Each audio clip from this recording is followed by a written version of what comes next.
Зохиолч Пэрнлэн лувсан цэрэн хандма өгүүлэг.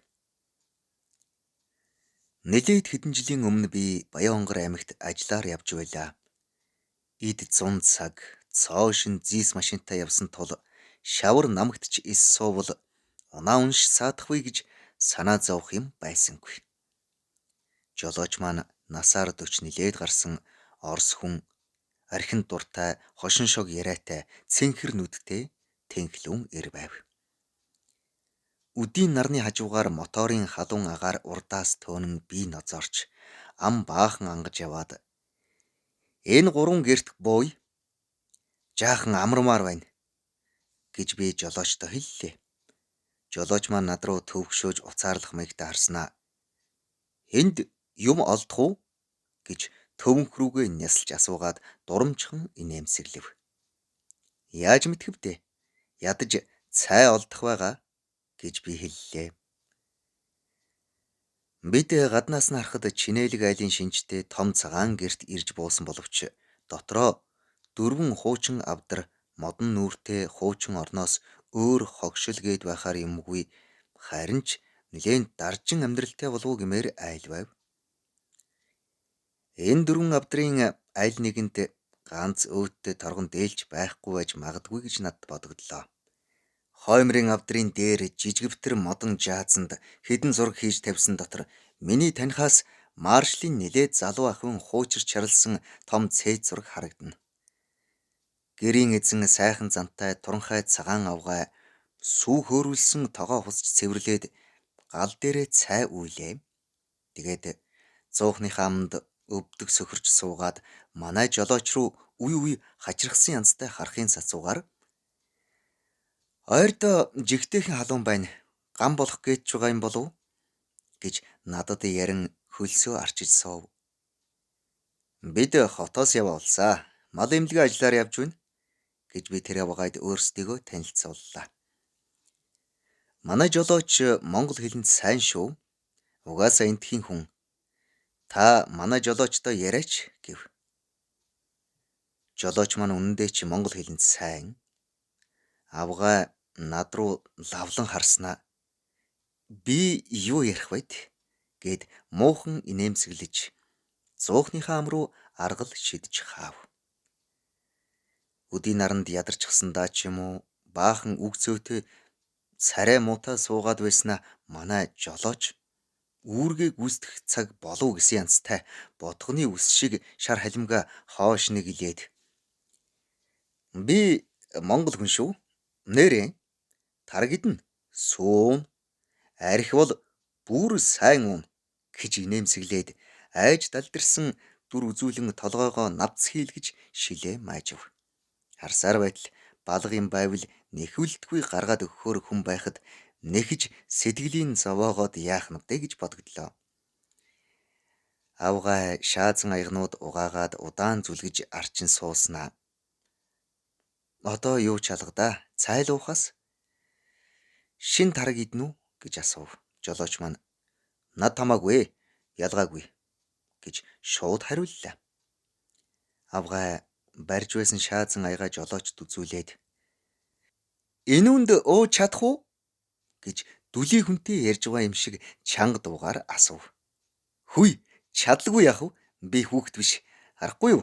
Толгой халзан болсон гэд жолооч маань тоосон дарагдсан саарл малгайгаа хоошин сөхөж тухаан үзүүлв. Авгай сүрхий хөгжилтэй нээгээд та жаахан алиа юу гэж асуухад жолооч жаахан байна гэд толгой дохилоо. Жолоочос маань авгай анхандаа жаахан цэрвэд байснаа болж тэрхэндээ хөөхөн найрамдал тогтоож байгаа бололтой. Бид хоёр цай уулаа, өрөн мэдлээ.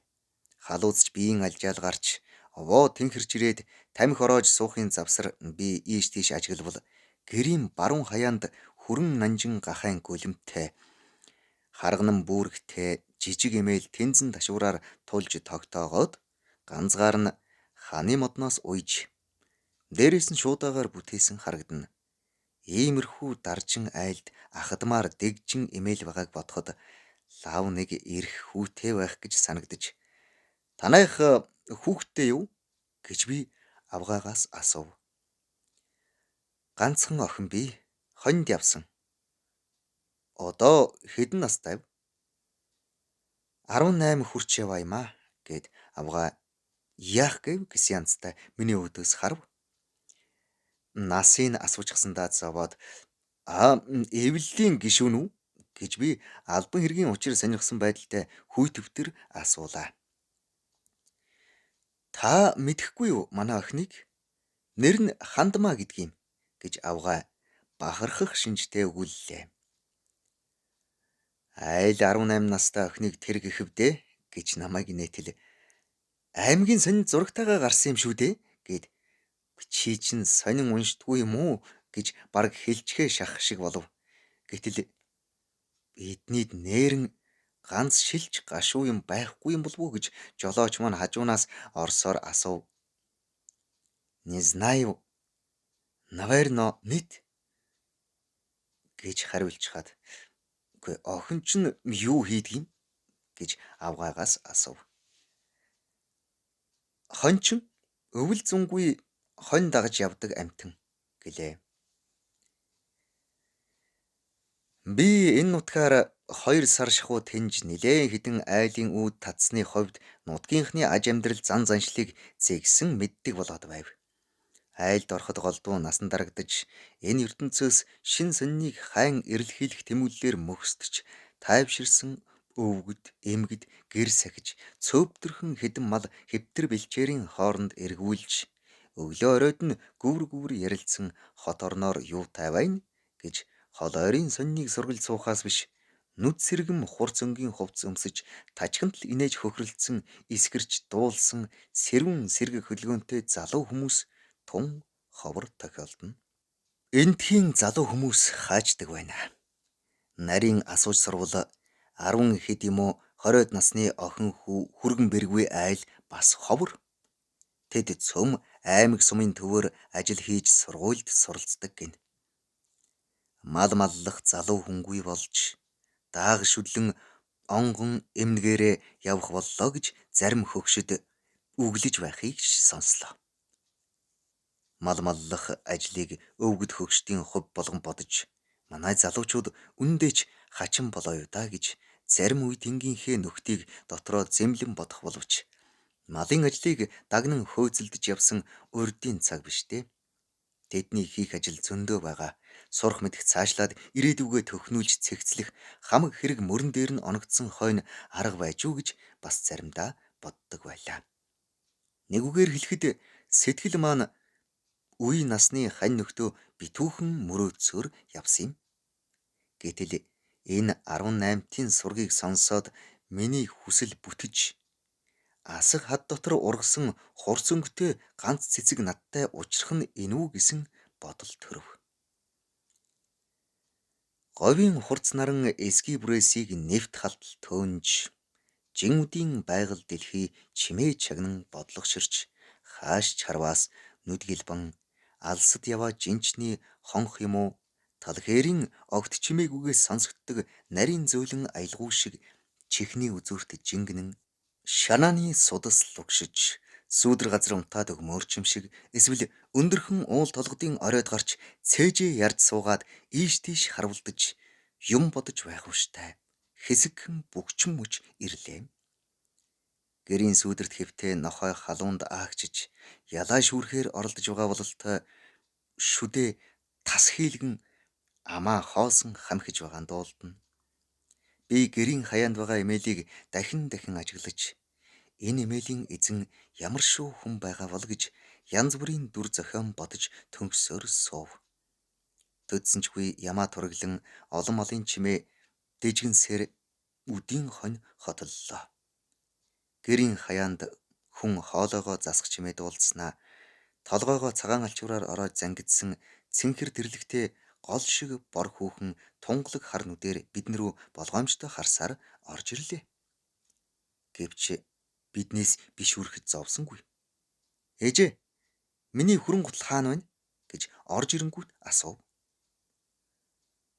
Хонь сайн хариулв уу гэж хажуунаас нь асуухад над руу ихц харж сайн гэж чанга тодхон хариулав.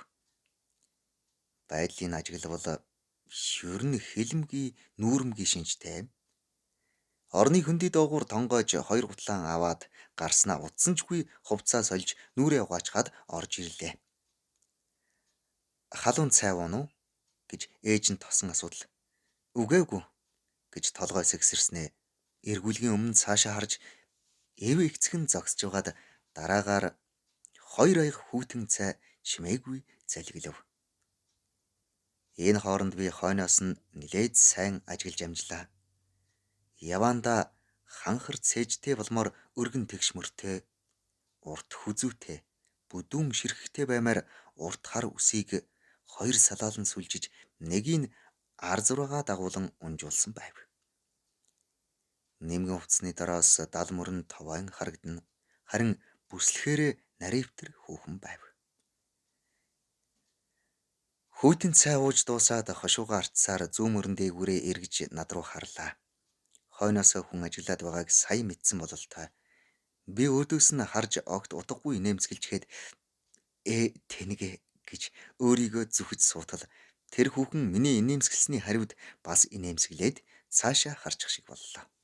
Тэгэхээр нь миний сэтгэл дорхноо баясан. Чамайг хизээч мартахгүй гэж жижигхэн чихэнд нь шивнэгсэн гэж бодогдов. Сэтгэлд таатай сайхан санагдсан хүн өөдөөс харж инээмсэглэх их учиртай. Өөдөөс инээмсэглээд инээмсэглснээ мэдэгдэх төдийн болоод нуучхвал чамтай хойвлтахаас буцахгүй сэтгэл надад бий. Яахыг өөрөө л мэдэрэй гэж хэлсэнтэй адил санагддаг юм. Би горьдсон хүнээсээ нэг том бэлэг авчгаад түүнийгээ тавих газар олдохгүй гайхчаад байх шиг болов. Эх охин хоёр хоноо холбохоор сур дээс барин хот руу оров. Явдгийн билүү дээ гэж бодтол сэтгэл минь нэг л хорогдоод болдгүй. Яахав гэж эргэлдсэн шинжтэй жолооч руугаа хараад явах уу да гэж дурамчхан асуугаад за чи машинтайгаа ноцол доо гэж жолоочтой хэлээд би хонь холболцохоор хот руу орлоо. Айл булган хониндоо гарч хоолбой гэж хоттой хонийг ийш тийш нь хэсэг хэсгээр таслан үйсрүүлж эхэллээ. Би хандмаад ойртож очоод хоньноос ч нь холболцох уу гэтэл тэгэлдэ гэж тохуурхсан маягтай хэлчихэд цааш эргэв.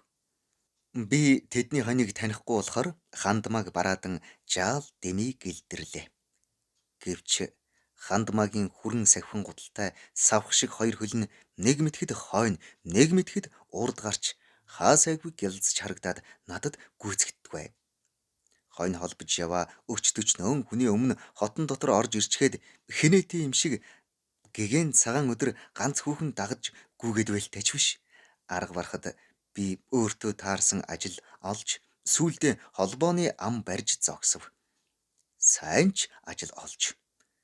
Хандмаагийн сэвэлцтэл алхалж гүйж яваа налархай хонгор биеийг таашаан ажиглаж бас хойно авчрах зуурт нь нэг үг сольж амжаад байх боллоо.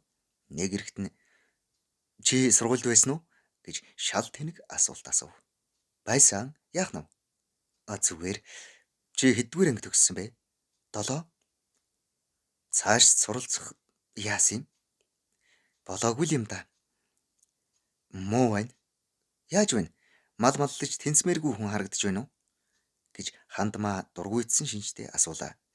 Дух руугаан хошуурж ургасан өтгөн хар үсийг хараад эрсдэс замтай байхтаа гэж бодож байсан маань онсон бололтой. Хонь холбоод шувтрах гэж байхад хандмаа урт биетэй бүдүүн халдсан хонь хөдөлж ирээд түүнийг надад хүн шиг танилцуулав. Энэ манай хамгийн залхуу хоньугаа юм. Юм болгонд залхуурна. Бэлчээрт гараад толгой өвд татахгүй. Үндийж юм харахаасаа хүртэл залхуурдгийн. Хачаамтын шив хөрхий гэд тэр хонийг над хүзүүдүүлв. Тэгээд салхиуд харан хоолойнохоо товчийг задгайлж хөлс нь бурзайсан хамрынхаа үзүүр дороос үлээхэд духруу нь унтсан хэсэгхэн ус сөрвсхийн хийслээ. Холбооны хонио эх охин хоёр тал талаар нь сааж эхлэв. Би хандмаагийн талд гарч холбооны дунд хэрд завилан суугаад түүний шонтгор бор хамар ихэмсэг богинохон ирв нарийн ирмэгтэй хүрэн уруулын ажиглаж суулаа. Миний сэтгэл энэ үдийн нар шиг дуугүй дунирч өвчнгүй шаналж суув. Би хандмааг хот газрын нэг байшинд дугаар гуанзны нягтлан бодогчгээд сампин цогж суугаар төсөөлөн бодлоо. Тэгэхэд тал татсан солонгыг таслахаанд оруулаад үзэж болдгүйтэй адил санагдана. Энэ хүүхнийг хээрийн бэлчээрт хонио хариулж явахад нь би дагаж үзсэнгүй. Хоньны захад дуртай дуугаан дуулж суухыг би сонсоогүй. Энэ бүсгүй сэтгэлийг татан цэнгүүлж байдаг хончин хүний амьдралын түмэн жаргалан мянган бэрхийг би огт мэдэхгүй. Гэсэн ч би түүнийг малчин хүн, жаргалаа олсон хүн, сайхан хүн гэж хайр хүрэн биширч суув. Үдийн хонь сааж дуусаад хонь оройн бэлчээрт гарч айл бүр сүү сайлаан борлуулж хөөрүүлв. Нар баруна хэлбиж агаар сэрвсэн өтгөрөөд цээжний цангаа гаргахтай боллоо. Машиныхаа сүүдэрт гэдрэг хараад хэвтэж байтал сэтгэл минь гинт хачин уйтгартай болчихов. Гэтэ харамсах гаслах юмгүй хаяагаар үлээгээд байгаа салхи шиг нэг л аятайхан дүлгөөн уйтгарлаад байлаа. Чухам яагаад тэгснийг одоо болтол мэддэггүй юм. ертөнцийн ямар ч гоо сайхан юм цөм төрөх цэцэглэх гандах мөхөх тавилантай байдаг даа гэж хандмаагийн тухай л бодож хэвтсэн шиг санагдана. Ингэж байтал ээжээ гэж нарийнхан уянгатай дуугаар дуудаад би хоньныхоо хойноос явъя. Дэрс рүү орчих шиг байна гэж хандмаагийн хэлэх нь тов тодхон дуулдав. Явах гэж байгаагаа надад зориуд сонсгох гэж ингэж чанга дуугарсан байх гэж над бодогдоод явчихлаа. Би босон харайж машин дээрээ гараад аяныхаа цагаан авдрын ёроолын гартал онгочов. Шинэ аятайхан юм юу ч олдсонгүй. Уг нь баг хүүхдэрээ яваа хөдөөний энзэргийн охиныг юухан хийхнэр хуураад баярлуулчихад мөнч төлөөгүйсэн дээ. Ирж хэрэг болж магадгүй гэж нөөцөлж явсан нүүрний саван ганц шин сойз хоёр оллоо. Шүдний сойз юм шүү дээ. Тэр хоёрыгоо муншиж явсан номтойгоо хэдэн чихэртэй хамт сонинд боож бариад би гэрт орлоо. Хандмаа хариугүй явах гэж байгаа бололтой хувцас өмсч ээж нь аяган зэлгэн цай хийж тавьсан байв. Жаахан сурны тасархай байвал өгөөч гэж би дүлгөөхөн гуйлаа. Яах нь вэ гэж хандмаа гайхан асуув. Машинд хэрэг болоод байна гэж би худлаа хэллээ. Аль зэрэг урт сур хэрэгтэй юм гэж асуухаар нь би эрхий 7 ургуугаа гоцойлгон өдий хэрийн гэж багцаа үзүүллээ. Хандмаа хутга барин гарч шилбүрнийхээ сурнаас энэ болох уу гэж надд үзүүлж хэмжээд цөөм хэртэй сур огтолж өгөв. Манай жолооч энэ үнийг оронд нөгөөрэй гэсэн юм гэж би бодол туян өглөө. Энэ бэлгээр түүний ямар хүн болох нь танигдана. Хашир муу санаа сууж гүйцсэн хүн бол авахгүй биз гэж би бодсон юм. Хандмаа юу юм бэ? Яр шиг гэж дургуйсан бодол туямыг биенээсээ зайлуулж түлхснээ намайг аргадаад гуйхаар авчгаад дорн задлж үзлээ.